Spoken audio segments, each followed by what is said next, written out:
Sometimes, as great as our profession is, we can self-sabotage and descend into what I call martyrdom, where we cast ourselves as persecuted and put upon. And I read some discussions and listen to some people, man, and it sounds like we've been enslaved, like someone's making us do this and there are no other options. Yes, can we be paid more? Of course. Are we underappreciated sometimes? Of course.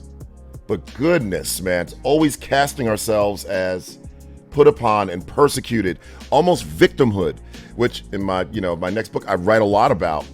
It's the worst position to be in. It removes all of our power. It's just no place to be.